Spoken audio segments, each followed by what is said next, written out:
what if what if you came across a cafe which could, transport you backward or forward in time, but with a ridiculous set of rules? Would you still wanna go? Anyway,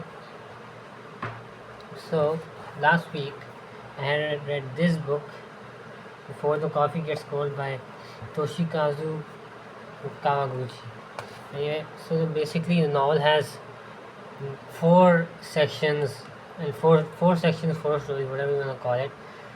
Anyway, so the novel basically takes place inside a small, quiet Tokyo cafe called Funikuli Funakula. By the way, this video might have spoilers, so be aware going forward. Okay. So the cafe, the cafe is basically rumored to allow its customers to travel through time, right? But only under a few strict conditions, which are there are a lot of conditions that I remember by reading this book. Anyway, so the first condition is that when you go into the past or when you go into the future, the present will not really change. So, you know, if I go in the past and I tell someone about something from the present, that they will not remember that thing or that thing will not change anything. And second is that you can only meet someone who has visited the cafe before, right? And then third thing is that there's a specific seat where you have to sit, right? Where you have to sit, and then that's from where you can go in the past or the future. Anyway, there is another rule that if you leave this seat in the past, you will return to the present, because obviously you are not supposed to move into the past or into the future. Anyway, and most importantly, you have to finish your coffee, right? Basically, there's a coffee and you have to finish it before it gets cold, or you will turn into a ghost or something. That's I think not important. Moving on, yeah. So if you fail to drink the coffee in time before it gets cold, you have to drink it warm. You become a ghost, right? You become a ghost who is bound to the chair you were sitting in, and a ghost already occupies that seat, that time traveling seat, right? And she only leaves briefly to use the bathroom. Moving on, the cafe is run by someone named um, Nagare Tokita and his wife Kei, who works there along with Nagare's cousin Kazu Tokita, which is responsible for pouring the coffee that makes time travel possible. And moving on, the first story is The Lovers, which is Fumiko and Goro's story, right? So Fumiko Kiyokawa is her name. She is a career-driven woman, who has been broken up with by her boyfriend Goro Katade, as I think it's Goro Katada, as I mentioned before. So he tells her that he wants to meet her in the cafe for an important talk. She expects that it is a proposal. People when propose for marriage, she expected a proposal, but instead, what Goro does is he tells her that he is moving away to America to pursue his dream job at a company, his uncle's company, right? And he had done his education and everything. Fumiko was, of course, devastated and caught off guard, because who wouldn't be? He chose his career over her, and that's just really devastating. So, afterward, Fumiko, she hears about the cafe's time travel ability. At first, she gets devastated that she cannot change the present. However, she then comes to a realization that even if she cannot alter the events, she can still say what she wanted to Goro that she never said, which is basically like a lot of people have a lot of unsaid things they want to say to someone. Anyway, so when the ghost lady leaves the seat, Fumiko sits inside of it, and then she She revises the rules and she travels back into time, and she is doubtful that he might not even come. He might not even show up to the cafe. And basically, he was in the cafe before, so she can go to the past to meet him. But I think,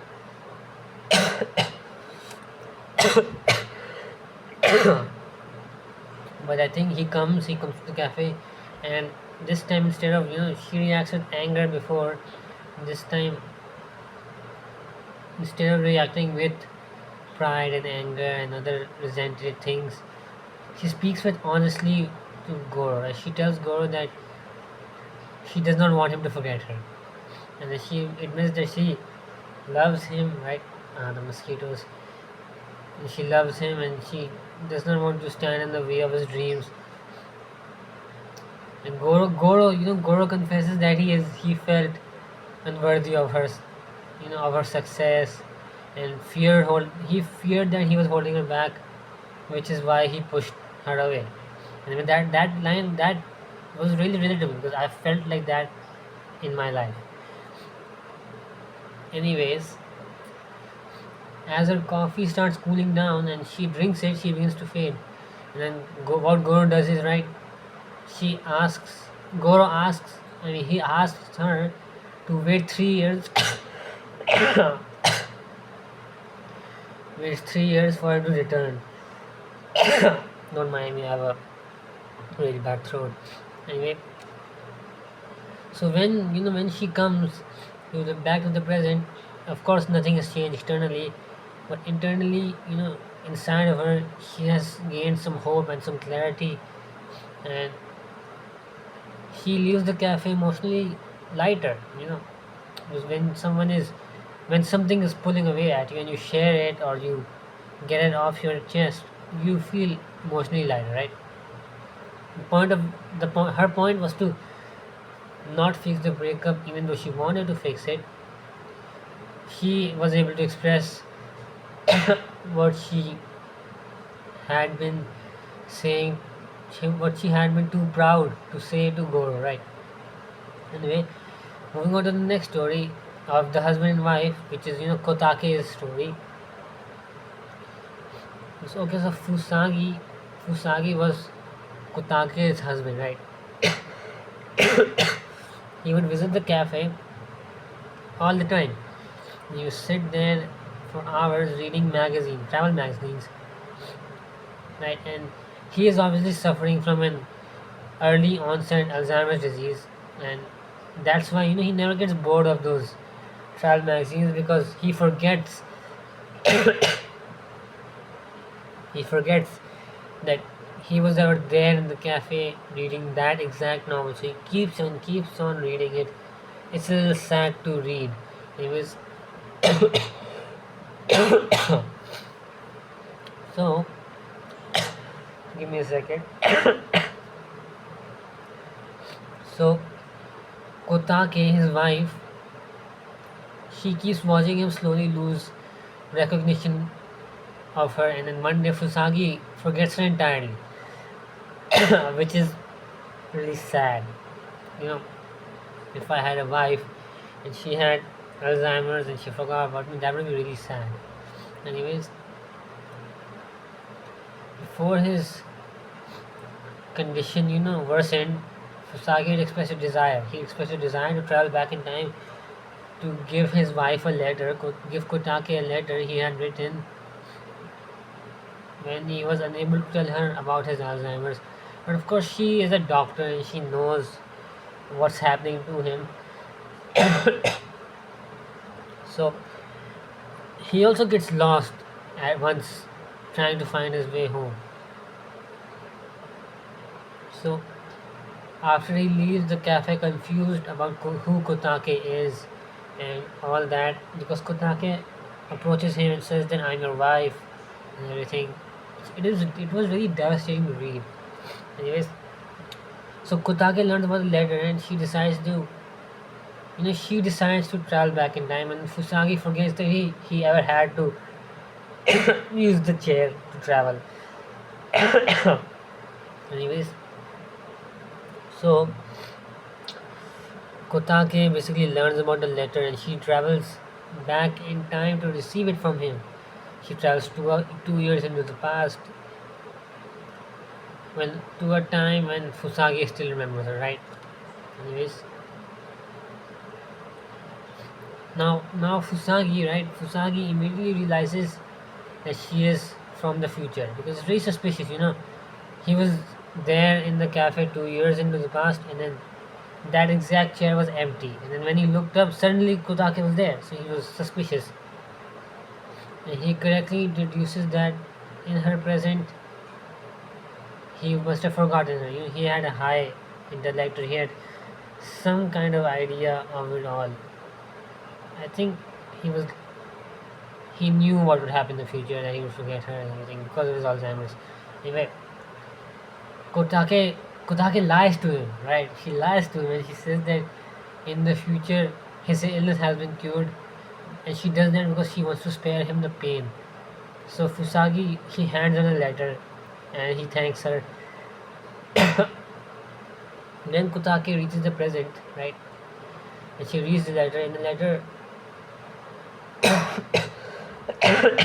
give me a second. So in the letter, Fusagi writes that writes to Kotake that if caring for him becomes too painful, she should leave him because he does not want her to sacrifice her happiness or become merely his nurse. He wants to live fully, even if that means letting him go. That's really sad. That's also a sad part. A little bit sad, yeah. Anyway, Kotake is basically brought to tears by this letter, and she is deeply moved by his compassion and everything. And she realizes that even if he forgets her, even if Fusagi forgets her, his love existed and his love was real. And the letter restores her identity as his wife rather than his caretaker, you know. And then she leaves, strengthened in a resolve to stay with him, and not out of obligation, you know, but out of love. Anyway, the third story is that of a person named Hirai, right? Hirai, and then he runs a bar near the cafe, and she has been estranged from her parents, her younger sister Kumi, and who manages a inn, a traditional family inn in Sendai. And Hirai, you know, she ran away from home because her parents were too they were too eager of Hirai inheriting the inn, and the pressure was too much for her. And she left Kumi to carry the burden. And then Kumi frequently visited Hirai in Tokyo, trying to reconnect with her sister. Hirai, of course, avoided her out of guilt and resentment. Then, you know, Kumi dies.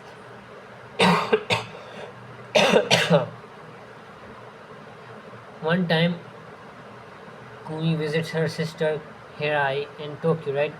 And then on her way back driving, there's a traffic accident and she dies.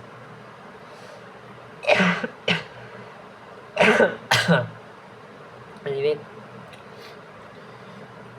Hirai is overwhelmed with regret, and Hirai returns to Sendai with, but her parents obviously they refuse to speak to her. Mm, She feels displaced and she feels ashamed, and she comes back to Tokyo. Then she reads a letter Kumi left behind, which she thought her friends had burned. She didn't receive the letter, her friend received the letter. Anyways, she she learns that Kumi always wanted to run the inn together with her sister Hirai, right? Hirai realizes that Kumi's visits were motivated by love and not pressure. Hirai decides to travel back 3 days to apologize to her parents, right? And wait, no. Hirai decides to travel back 3 days in the chair, 3 days in the past, right? To apologize to her sister Kumi. And then when she gets in the past, she sincerely apologizes to Kumi and she agrees to return home to help run the inn.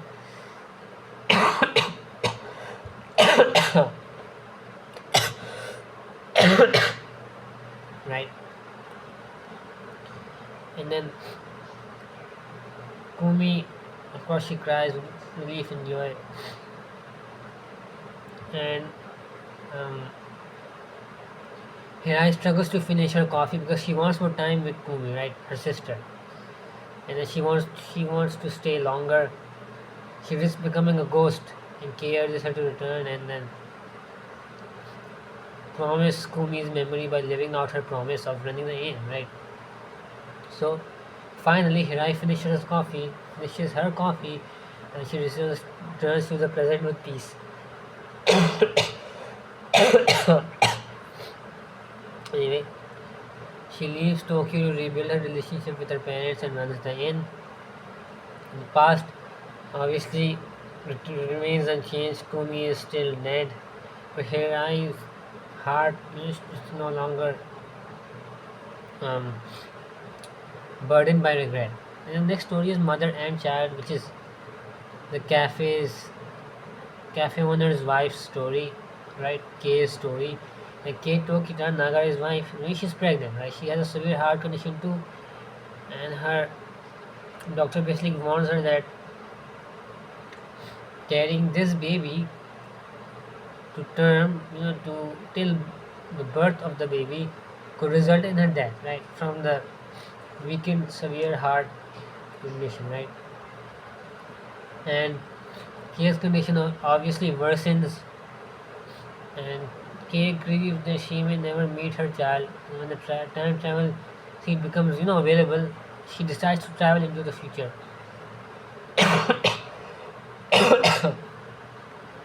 This is the first person to go into the future. Kei is the first person. And when she goes to the future to see her daughter, due to a miscalculation, Kei travels way further into the future than she intended to. And the cafe, obviously in the future, has changed slightly, and a shy girl is present. That girl is her daughter named Miki, right? Miki is their daughter. Anyway, with encouragement from Fumiko, who has become a regular at the cafe, right? Miki introduces herself and thanks Kei for giving birth to her. So basically, Miki knows that Kei is her mother, and she calls her mom, which is also very devastating. Like, oh my god! If I was a female and then I had a heart condition, and it would risk my life and not being able to see my child. I would be sad that I didn't have the chance to meet my daughter. Anyway, moving on from that, they share a conversation, a brief, deeply emotional conversation where Kay thanks her daughter for being born. That part was, really heartwarming, I would say. This book is really heartwarming and sometimes sad. Miki also expresses gratitude for her life. Moving on, before the coffee cools down, Kay drinks it. She returns to the present filled with peace and certainty. And in the spring, Kay gives birth to Miki. I think she lives or she dies. I don't know about that much. Overall, the meaning of all the four stories is basically a pattern emerges in the four stories emerges that the past cannot change, death cannot be undone, breakups cannot be erased. Let me say that. So basically, like, if you go into the past, right, or the future to meet someone, you can't change that. You can't change the past or the future because, well, you can't predict the future because it's never written. It's only written by the choices you make. The past is already written and it cannot be changed, right? And death cannot be undone. When someone dies, when your loved one dies or someone else's loved one dies, you cannot erase that, right? You cannot erase that. You can't be undone, they're gone, and all you have left is memories and photos, if you took photos and videos of that person. And then illness cannot be reversed, right? If you have Alzheimer's, you have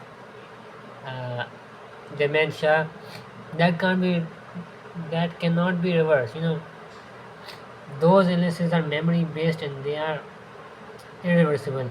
But with some illnesses like cancer and then typhoid and then COVID, there are certain ways you can cure those illnesses by either chemotherapy, medicine, and other things. But most likely than not, those illnesses can also cause death if it's too late or if the treatments aren't doing anything. And breakups also cannot be erased. Like if you are dating somebody, if you're married to somebody, you get divorced or you break up, those cannot be erased, and you cannot bring that relationship back to the way it was. All you have is memories and an image of that person you were dating, a pure image of them that cannot be ruined, right? Anyway, yet in the story, every character leaves peaceful, transformed, or something like that. And the cafe's time travel unit does not alter time. It does not alter the future or the past, because the future is merely unwritten. I said this before, and the past is basically already written down in stone. But it alters the human being. It alters hearts. It alters everything else. Um, like when you are troubled and you go into the past to do something, whatever it may be, you come back and you are altered. You are humble. You are more emotionally grounded. Your heart is altered at peace. Anyway, so by confronting unresolved emotions, pride, either it's pride, regret, fear, grief.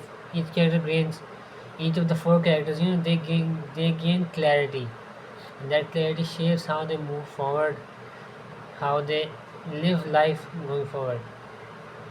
Novel brings anyway. Time to end this.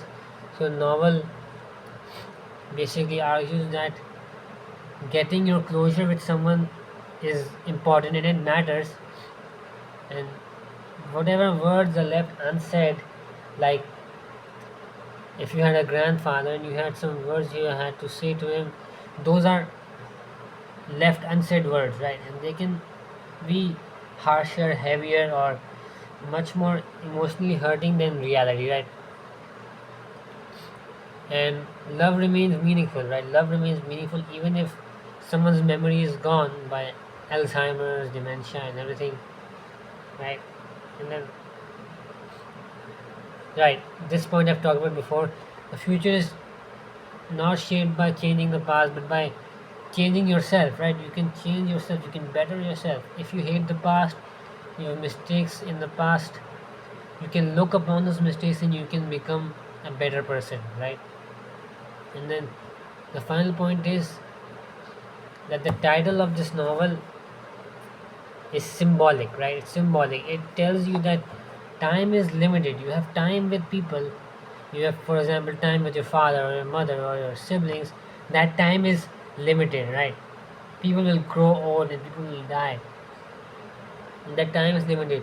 Like if you make coffee, right? It stays hot and warm and good tasting for a while, only a few minutes, and then it cools down and it becomes bad. It tastes horrible because coffee is drank hot.